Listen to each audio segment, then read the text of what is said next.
Islamic terrorism की बात होती है, कोई एक घटना होती है तो पूरे कौम को ब्लेम किया जाता है, कहा जाता है पाकिस्तान चले जाओ। इस तरह की बातें होती है, तो ये बातें आप लोगों के लिए कितनी डिस्टर्बिंग है? अगर सबसे पहले तो अपनी लाइफ से बताना चाहूँगी। My manager is a Muslim, my driver is a Muslim, my house help is a Muslim. अगर मेरे को डिस्टर्बिंग फील होना हुआ कि इन सब लोगों की प्रेजेंस में, तो आई थिंक मैं तो बहुत ही डिस्टर्ब रहूँगी दिन रात, क्योंकि my life is run by them. So it was very disturbing to realise कि this is how a particular religion is targeted. सवाल है कि हम देख रहे हैं मुसलमान ही आतंकवादी है। ये झगड़ा फसाद, मुसलमान फंडामेंटलिस्ट है, मुसलमान टेररिस्ट है, आतंकवादी है। जब हम कुरान पढ़ते हैं तो हमें इसका इज़हार होता है, लेकिन ये है क्यों गलतफहमी, जिस तरीके से मीडिया गलतफहमियां फैलाती है, हम उसको इग्नोरेंस में, अनजाने में मान लेते हैं। सवाल यह है कि कई बार एक शख्स एक काम करता है, उसे दो लक़ब दिए जाते हैं। मिसाल के तौर पे हिंदुस्तान 60-70 साल के पहले अंग्रेज हम पर हुकूमत करते थे, कई साल किया। बहुत से हमारे इस देश के हिंदुस्तानी थे जो इस देश की आजादी के लिए झगड़ा कर रहे थे। इनको अंग्रेज कहते थे आतंकवादी, टेररिस्ट। हम आम हिंदुस्तानी कहते थे देशभक्त, फ्रीडम फाइटर, पेट्रियट। वही आदमी, वही काम, दो लक़ब, दो टाइटल। अगर आप अंग्रेज की बात मानते हैं, अंग्रेज कहते हैं हमें इस देश पे हुकूमत करने का हक है। अगर उनको हक है तो ये लोग को हम टेररिस्ट बिल्कुल सही कहेंगे। लेकिन आम हिंदुस्तानी कहता है ये अंग्रेज तो तिजारत करने आए थे, इनको हम पे हुकूमत करने का क्या हक है? तो हम कहेंगे ये लोग हैं देशभक्त, फ्रीडम फाइटर्स, पेट्रियट्स। सेम आदमी, सेम काम, दो लक़ब। वही आदमी, वही काम, दो लक़ब। अगर आप अंग्रेज की बात को मानते हैं कि अंग्रेज को हक है इस देश पे हुकूमत करने का, हम मानेंगे कि वो आतंकवादी है, चाहे वो भगत सिंह हो या। लेकिन आम हिंदुस्तानी कहेंगे नहीं, ये तो देशभक्त है। तो आप किसके नजरिए से देखते हैं चीज को, फिर आप फैसला करेंगे वो आतंकवादी है कि देशभक्त। आपके हिसाब से भगत सिंह देशभक्त था क्या आतंकवादी था? सतीश भाई, देशभक्त। देशभक्त, आतंकवादी नहीं था ना? था के भगत सिंह देशभक्त था क्या आतंकवादी था? देशभक्त, देशभक्त। हाँ, मैं भी समझता हूं देशभक्त था। हम अंग्रेज की बात को नहीं मानते। तो जब अंग्रेज टेलीविजन पे कहते हैं, CNN, BBC पे, कि मुसलमान आतंकवादी, आप क्यों मानते? सवाल वो नहीं है। मेरा जो सवाल था, आता हूं, मेरा पूरा जवाब मुकम्मल नहीं हुआ। जवाब मुकम्मल होगा फिर आपको मौका दूंगा मैं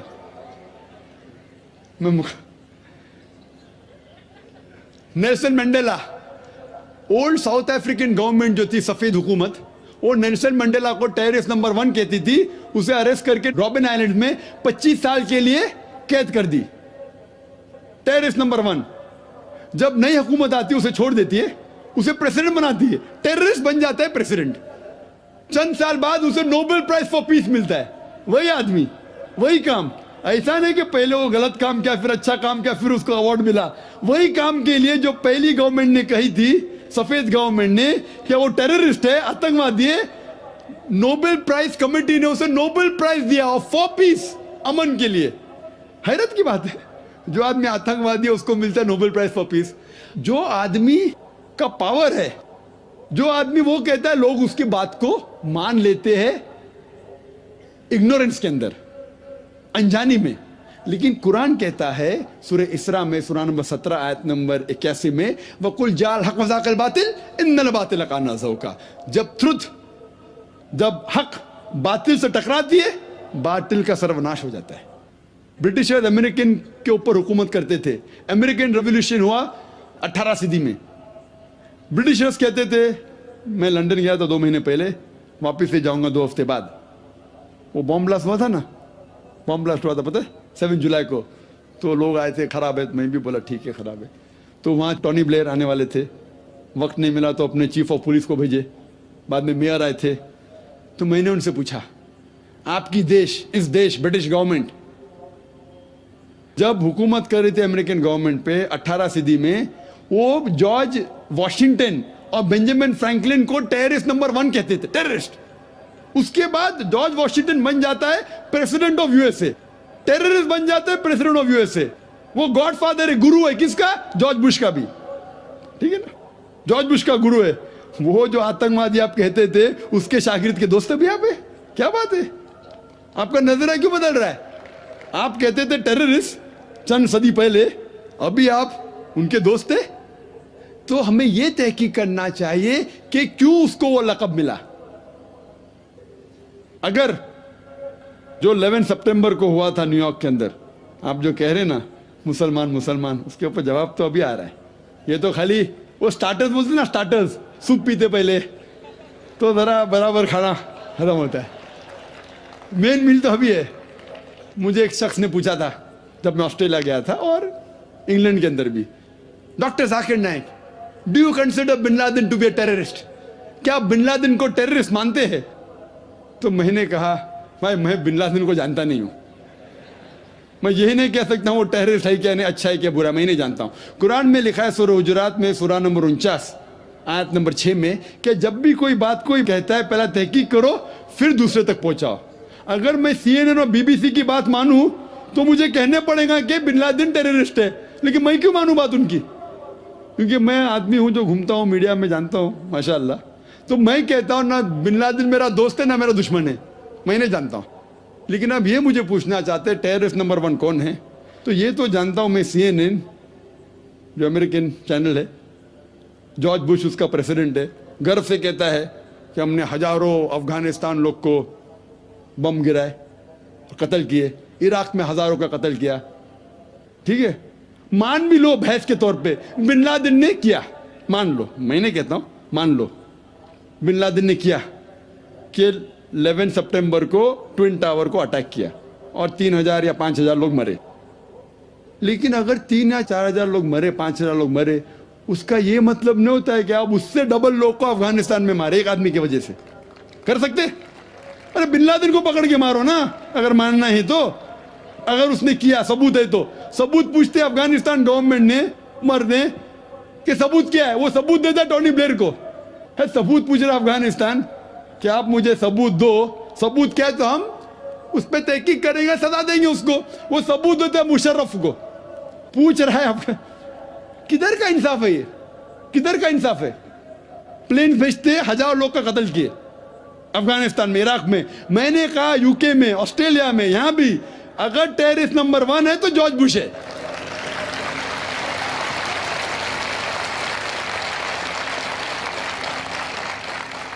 ट्विन टावर को किसने गिराया?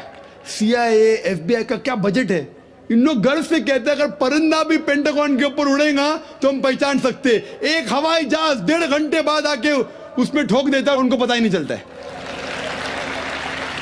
बहुत से अमेरिकन लोग, मुस्लिम लोग छोड़ो, क्या कहते, अमेरिकन लोग, क्रिश्चियन लोग कहते क्या ये इनसाइड जॉब था, अंदर की बात थी, ये अंदर की बात। जिस तरीके से ट्विन टावर गिरा वो प्लेन के जरिए गिर ही नहीं सकता है। कितने लोग कहते हैं कि ये जॉर्ज बुश ने किया अपने वोट बैंक के लिए। कल मैं कह रहा था ना पॉलिटिशियंस के बारे में, कल की तकरीर सुनी ना आपने, हकीकत लगी कहने। क्या होगा? 5000 लोग को मारो, वोट तो मुझे मिलेगा। $1 ट्रिलियन नुकसान, क्या फर्क पड़ता है? अगर नहीं गिराऊंगा ट्विन टावर को तो मैं थोड़ी इलेक्शन में आऊंगा। क्या करो? हजारों लोग का कत्ल करो, नुकसान करो करोड़ रुपए का, मैं तो आ गया वापस सीट पे। ये मैं नहीं कह रहा हूं, ये मैं नहीं कह रहा हूं, ये अमेरिकन लोग कह रहे। तो गलत है, मैं नहीं कह रहा हूं कि जॉर्ज बुश ने गिराया। मैं जानता ना, मैंने तहकीक थोड़ी की। मैं कह रहा हूं कि बाकी लोग क्या कह रहे। अमेरिकन लोग कहते हैं, कुछ लोग, कि बिन लादेन ने क्या, कुछ ने कहा जॉर्ज बुश। लेकिन ये तो मैं जानता हूं कि मैं टीवी पे जो देखा हूं वो खुद के चैनल के ऊपर कि जॉर्ज बुश गर्व से कह रहा हजारों लोग को मैंने मारा हूं, इसीलिए मैं जॉर्ज बुश को टेररिस्ट नंबर 1 कहता हूं। कल मैंने कहा ये बाबरी मस्जिद में जो हुआ हिंदुस्तान में, गुजरात में क्या हुआ, वोट बैंक के लिए हिंदू मुस्लिम में झगड़ा करो। बाबरी मस्जिद को कौन जानता था पहले? आप जानते थे? सुने थे बाबरी मस्जिद के बारे में? ये दंगे फसाद के पहले 1985 के पहले सुने थे? नहीं सुना था। मैं भी नहीं सुना था। ये वोट बैंक के लिए झगड़ा फसाद, 1000 लोग मारे गए। गुजरात में जो हुआ क्या सही हुआ? अगर पुलिस चाहती तो, हमारे हिंदुस्तान पुलिस में माशाल्लाह इतना पावर है कि अगर चाहती तो दंगा फसाद हो ही नहीं सकता। बंबई में जो हुआ 1992 में, इफ द पुलिस वांटेड, किसकी जरूरत के बाहर रास्ते पे आए? लेकिन वो पॉलिटिशियन की इजाजत है, यहां मत जाओ, वहां मत जाओ, यहां हंगामा करो, यहां कर्फ्यू लगाओ, वहां मत कर्फ्यू लगाओ, यहां मुझे वोट मिलेगा, वहां नहीं मिलेगा। आप समझे ना? तो ज्यादातर चाहे इंग्लैंड में हो या अमेरिका में हो या हिंदुस्तान में हो, कोई भी पॉलिटिशियन हो, तो ये पॉलिटिशियन की हरकतों की वजह से, जैसा मैं कल कहा, तो लेबल लग गया अभी मुस्लिम लोग पे टेररिस्ट। अगर आप जानते गुजरात में कितने लोग के मां का अपने आंख के सामने बलात्कार हुआ, बलात्कार करने वाला पड़ोसी है, उसके ऊपर कोई एक्शन नहीं लिया जा रहा है, तो वो कानून अपने हाथ में लेता है, गलत करता है, हम भी लेता है, क्या करें? सब समझ रहे? तो हमें यह जानना चाहिए इस आतंकवाद की जड़ क्या है। तो हमें जड़ पे जाना चाहिए और जड़ को खत्म करना चाहिए। अगर हम एक हो जाएंगे, अपनी किताब एक खुदा में माने, सिर्फ खुदा से डरे, जो खुदा की बात मानता उसको वोट दे, ना कि दंगे फसाद करे, आप समझ रहे? तो इंशाअल्लाह अमन होगा। और आप देखेंगे इसके बावजूद, इतना होने के बावजूद, अमेरिका में एक न्यूज है कि 9 महीने बाद 11 सितंबर के बाद 34,000 अमेरिकन ने इस्लाम कबूल किया। क्यों? जितना मीडिया इस्लाम के खिलाफ बात कर रही है, उतना ही इस्लाम फैल रहा है। मैं जब तकरीर करने जाता था 11 सितंबर के पहले अमेरिका में, मजमा होता था माशाअल्लाह हजारों लोग का, ये अमेरिकन बहुत कम आते थे। अभी जाता हूं तो बड़ी तादाद है। ये जानना चाहते क्या इस्लाम में? आप भी आ जाए, शायद 11 सितंबर के पहले नहीं आते थे, बराबर कि नहीं? आप जानना चाहते क्या मजहब है ये आतंकवादी मजहब, मैं भी तो देखूं, आके मुतासिर हो गए क्या नहीं? अल्हम्दुलिल्लाह। दंगे की चोट पे कहता हूं, मैं क्यों डरूं किससे? क्योंकि अल्लाह ताला फरमाते हैं सूरह इमरान में, सूरा नंबर 3 आयत नंबर 54 में, मकरुम मकरल्लाह वल्लाहु खैरुल माकिरीन। उनने प्लान किया, प्लानिंग की, अल्लाह ने भी प्लानिंग की। सबसे बेहतरीन प्लानर अल्लाह है। ये वेस्टर्नर्स प्लानिंग कर रहे हैं कि इस्लाम को दबाने को, इस्लाम और बढ़ रहा है और फैल रहा है। जितने दबाने की कोशिश कर रहे हैं, फैल रहा है।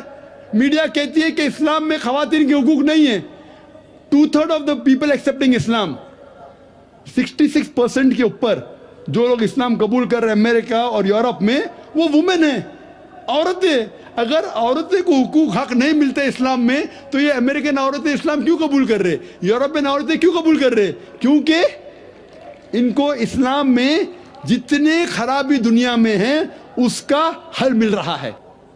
योन रेडली थी एक ब्रिटिश रिपोर्टर जो अफगानिस्तान में गई थी रिपोर्ट करने के लिए तालिबान के वक्त। जिस तरीके से सलूक किया तालिबान ने उनके साथ, मैं तालिबान का दोस्त नहीं हूं भाई, तो आप बोलेंगे तालिबान का एजेंट आ गया।